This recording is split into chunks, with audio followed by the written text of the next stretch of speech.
Hello. For the very longest time I thought that winter was a time to just put the garden to bed and ignore it until spring. And since then I've learnt that I can be not only out here doing things, but I can be harvesting almost right through the winter. And so here we are in the second week of December. I'm going to harvest some tubers and some root vegetables to use in the kitchen. I'm Liz Sorab and this is By the Farm.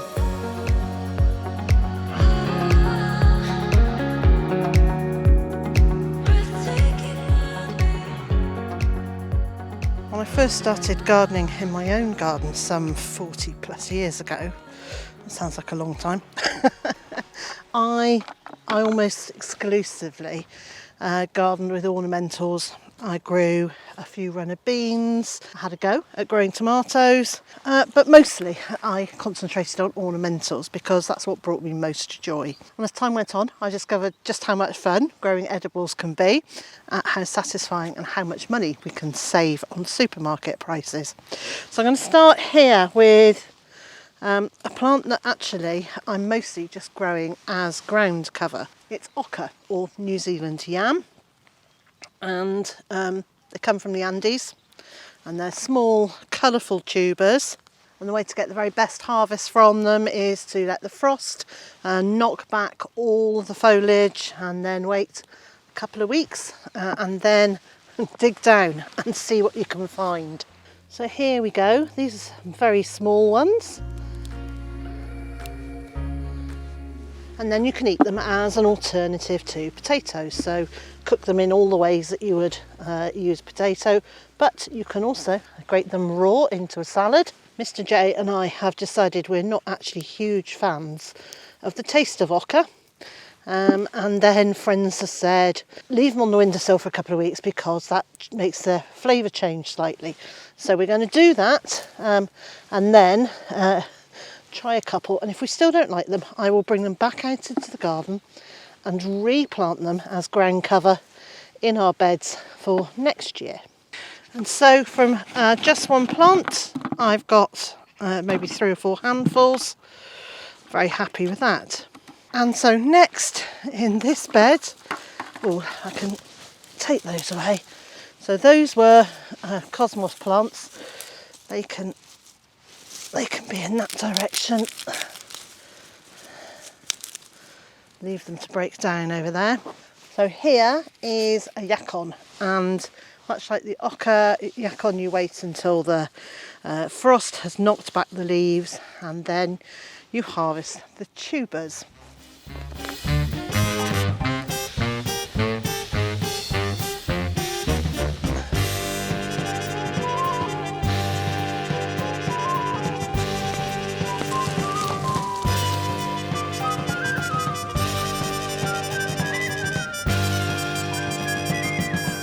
Now that, far from being a weed, is a forget-me-not, which I do want in the garden, so I'll plant that over here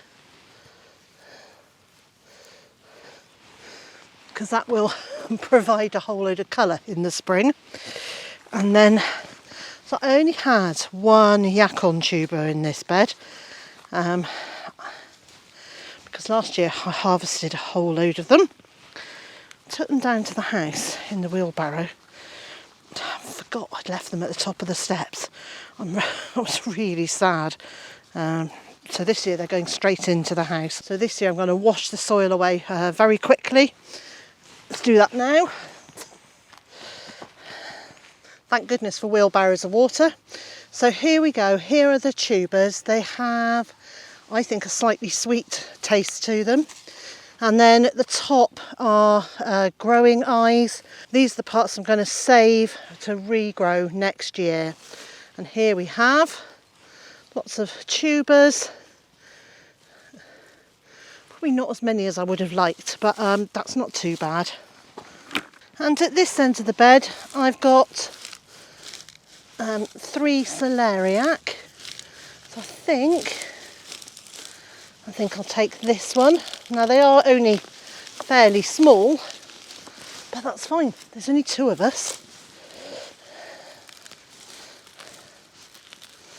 So I've lifted it. Wow, the fantastic smell of celery, Oh, it's so nice.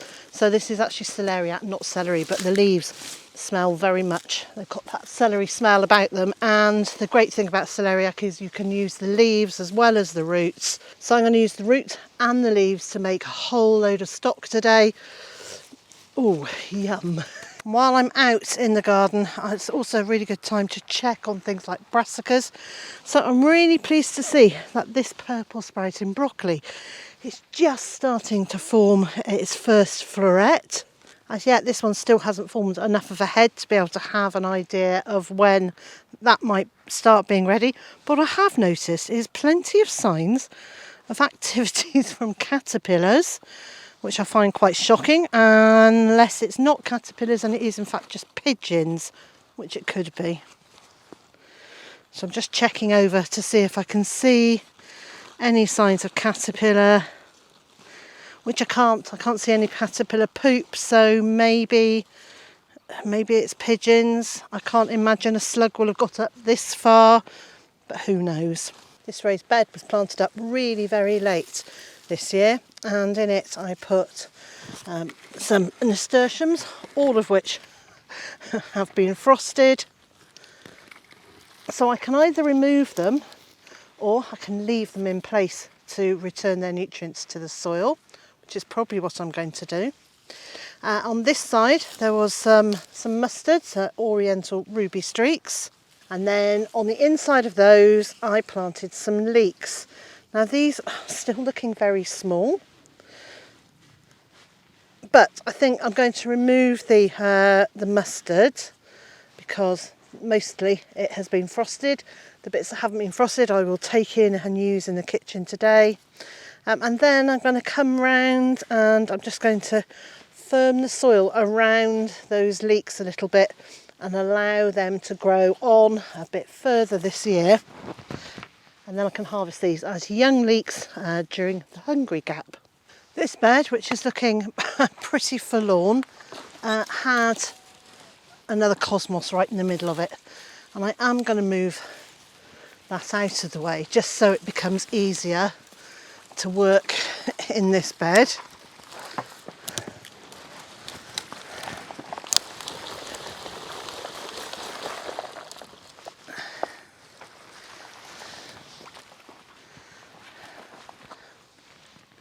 And that end of the bed is a sweet Cicely. Now I'm looking at this and it does look like the centre of it has rotted. It looks like the cold has got right down into it. I'm rather sad about that actually. But the thing about sweet Cicely is it does seed itself everywhere very efficiently. So I'm going to lay these over the top of the crown and maybe just try and protect it a little bit for the rest of the winter. I'm going to pull out the dock leaves and the creeping buttercup from around it. There we go. And then, fingers crossed, in the spring we will see some new sweet Cicely plants appear. Certainly what happened in our last garden. For the last couple of years in here there's been a sweet Cicely plant. Sweet Cicely is a perennial and I grow it because the leaves, you only need one or two. Put in your rhubarb when it's cooking and it takes the bitterness or the sourness away from rhubarb, so you just get more of the rhubarb flavour and less of the tang. I've now moved that, but I have found all these little seedlings. I can still see more of them there. That plant was almost £5 when I bought it. I've already got 12 seedlings. I've got a few more over there. So actually spending that little bit of time has saved me a huge amount of money. I will keep all those sweet Cicely, but if I didn't want to keep them all, I could offer them to friends, I could sell them at the farm gate. I want to keep them all. Call me greedy, but I absolutely love sweet Cicely. The reason I've come to this bed is to harvest a few onions. These are perennial onions, they're a Welsh onion. It's a bunching onion, so you can just harvest the leaves. On this occasion, I'm actually going to harvest the whole plant and take the bulbs as well, So they're long, thin, almost look like a scallion or a spring onion. So once I've washed it, cut off the roots, removed all the leaves that have been completely frosted, then I can use the rest of that in my stock. And while I'm here, I might as well just lift a few of these pernicious weeds.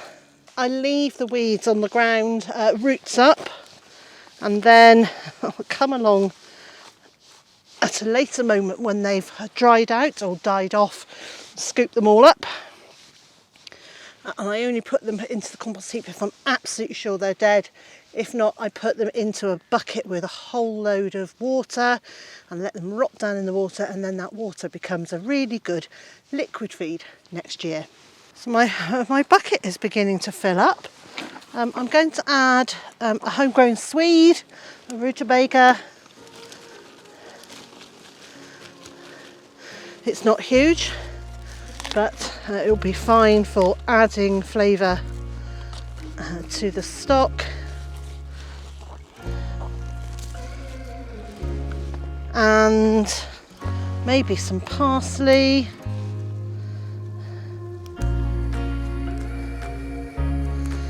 And also some thyme.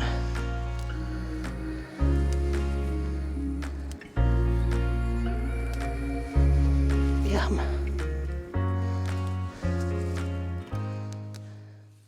There are a couple of other things that I want to harvest, and one of those is Jerusalem artichoke. So this is a dwarf variety, and I've pulled this out, but I'm actually going to replant this because it's got a load of growing eyes on it. And I'm going to take the tubers. Now I don't need many, and from inside the veggie pod I want to harvest some carrots. I sowed these seeds after I had failed dismally with growing carrots in the garden this year. So I thought I'd give it a go with putting some in here. I just broad sowed the seeds. These are a red core Chantenay variety, and they've done pretty well in here. So I'll put these into my bucket. Now I like to take a bucket into the kitchen because that means anything I take off the vegetables, if I peel anything, if I take off the leaves, any of those can go straight back into the bucket, and then I can bring the bucket out and get everything straight into the compost heap, sort of almost all in one process. If this video has inspired you to grow more of your own vegetables but you're wondering where to begin, well, I've created a month-by-month seed sowing guide which will guide you right through the year to what vegetables you can sow which month. And so I'll leave a link on screen and in the video description, and I'll also leave links in the video description for people in the southern hemisphere, because you'll be sowing very different things to us in the coming month.